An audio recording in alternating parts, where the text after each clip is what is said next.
Quand une femme est appelée au service de Dieu, qui peut l'arrêter?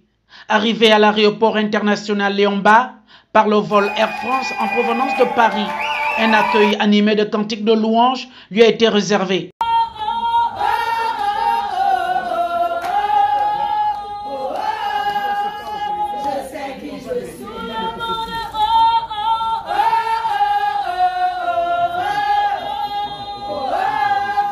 L'évêque Nadia Djoktan, émue d'être parmi les siens. Je suis fortement émue, mais surtout je réalise aussi le feedback de tout l'amour que je donne, de tous les sacrifices que je consens au quotidien.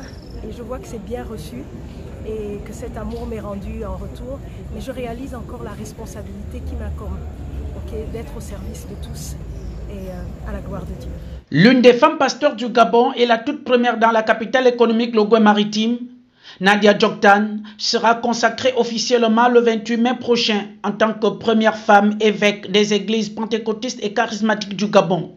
Une lourde mission que la servante de l'Éternel de l'église centrale Christ révélé aux nations va assumer sous le contrôle du Saint-Esprit. J'ai besoin de beaucoup de prières parce que c'est une énorme responsabilité qui va m'incomber. Et puis vous savez, avec toute élévation vient toujours des persécutions, des oppositions. Donc j'ai besoin de prières. Je me sens aussi le porte-flambeau du leadership féminin. Je suis heureuse de ce que Dieu, par ma vie, ait démontré en fait qu'il veut mettre les femmes aux premières loges de ce qu'il fait. Avant, c'était très rare de voir des femmes apôtres, des femmes pasteurs. Mais Dieu, voyez-vous, a comme carte joker les femmes. Porte-flambeau du leadership féminin au service de Dieu, l'évêque annonce des activités à venir qui cadrent avec l'évangile. Comme d'habitude, je poursuis des actions sociales comme j'en ai toujours mené. J'aurai une visite à l'orphelinat SOS Moana pour des dons. C'est un orphelinat dans lequel j'ai été il y a 3 ans, mais comme je ne suis pas venue au Gabon depuis 3 ans, je repars à nouveau vers eux pour des dons de livres, leur fabriquer une bibliothèque également, parce que vous savez que le savoir n'a pas de prix, on ne peut pas être plus grand que ce qu'on connaît.